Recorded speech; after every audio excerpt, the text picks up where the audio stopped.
حضرت خلیل اللہ جب وادی غیر ذی زرع میں سیدہ ہاجرہ اور ان کے معصوم نونہال کو چھوڑ کر کے جانے لگے، ایسی وادی جہاں حیوانی وجود بھی نہیں تھا، نباتات بھی نہیں پائے جاتے تھے، پانی کا ایک قطرہ بھی دستیاب نہیں تھا، کالے سیاہ محیط پہاڑ جیسے فولاد پگھلا کے ڈال دیا، وہ وادی جہاں دن کو بھی خوف آئے وہاں حضرت ہاجرہ نے راتیں بھی گزاری۔ کتنا دردناک لمحہ تھا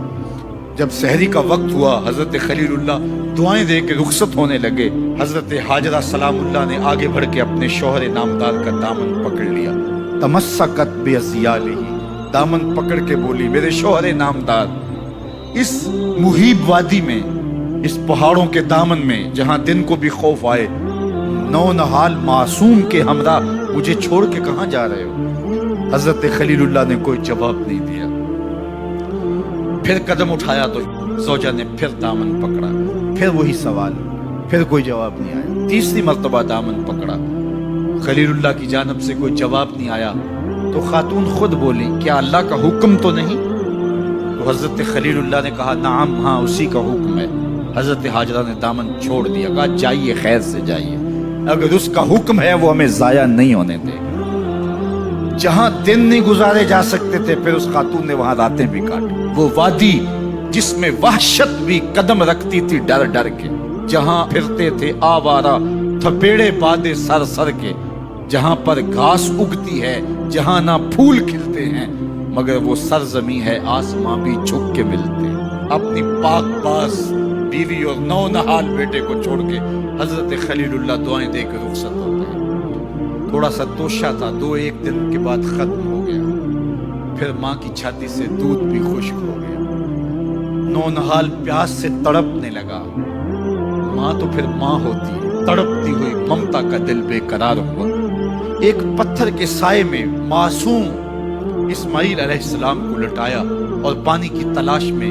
جبل صفا پہ چڑھی، اطراف میں آسمانوں کی طرف دیکھا، کہیں کوئی پرندے اڑتے دکھائی دیں اور پانی کا نشان ملے اور میں وہاں سے بیٹے کے لیے 2 بوند لے آؤں، لیکن کچھ دکھائی نہیں دیا۔ تا حد نظر پھیلا ہوا آسمان ہی آسمان ہے اور پہاڑ ہی پہاڑ نیچے دکھائی دیتے ہیں۔ پھر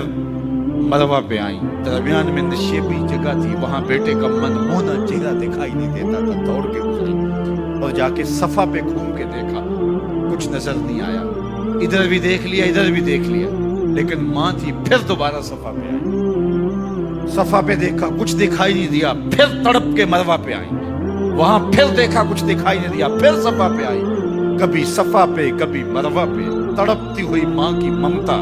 بے قرار دل، ادھر پانی کی پیاس سے تڑپتا ہوا معصوم اسماعیل پتھر کی اوٹ میں، درمیان سے ماں گزرتی ہے تو بھاگ کے گزرتی ہے کہ بیٹے کا منمونا چہرہ بھی نگاہوں کے سامنے رہے۔ ذرا منظر تو دیکھو کتنا دل آویز ہے، اللہ اکبر، سینوں میں پتے پانی ہو جائیں، پتھر بھی ہو تو پگھل جائے اس زہرہ گداز داستان سے، لیکن اللہ پر توکل اور ماں کی بے قراریاں، کبھی صفا پہ کبھی مروہ پہ، زبان پہ شکایت نہیں ہے۔ پھر جب مروہ پہ پہنچتی ہیں 7 چکر مکمل ہو گئے تو ادھر کیا دیکھا کہ معصوم اسماعیل ایڑیاں رگڑ رہا ہے، ماں کا دل ڈولنے لگا کہ بیٹا آخری لمحوں میں تھوڑی کہ بیٹے کو جا کے اپنی چھاتی سے چمٹاؤں، ہو سکتا ہے 2 قطرے دودھ کے اس کی زندگی کی آس بندھا دیں، تو ماں دوڑتی ہوئی آئی، لیکن جب قریب آئی تو منظر بدلا ہوا تھا، معصوم کی ایڑیوں کے رگڑنے سے تازہ چشمہ پھوٹ رہا ہے، پانی ہے کہ بے قابو ہونا چاہ رہا ہے، آگے بڑھی، جلدی جلدی مٹی کی منڈھیری کرتے ہوئے کہا زم زم رک جا رک جا، اللہ اکبر۔ ہاجرہ سلام اللہ علیہا نے حضرت اسماعیل کی محبت اور اپنے رب پر توکل کی انوکھی اور البیلی داستان رقم کی، کہا ہاجرہ تو نے بھی حد کر دی، لیکن قیامت تک تیری راہوں کو بھی جلوہ گاہ بنا دے گی، یہاں نبی بھی دوڑیں گے، ولی بھی دوڑیں گے، غوث بھی دوڑیں گے، کتب اور ابدال بھی دوڑیں گے، شہنشاہ بھی دوڑیں گے، کج کلا بھی دوڑیں گے، یہ دوڑنا ہم عبادت بنا دیں گے، حتیٰ کہ امام الانبیاء بھی ان راہوں کی سائی کرتے رہے۔ عجیب رنگ، عجیب منظر اور عجیب کیف کا عالم۔ اچھا یہاں رک کے ایک بات کرنا چاہوں گا، اگر آپ کی توجہ ہو، جہاں حضرت ہاجرہ دوڑی اور ان کے مبارک قدم وہاں لگے اور لگ کے ہٹ گئے، عارضی نسبت ہے، مستقل نسبت نہیں ہے، جہاں ان کے قدم لگ کے ہٹ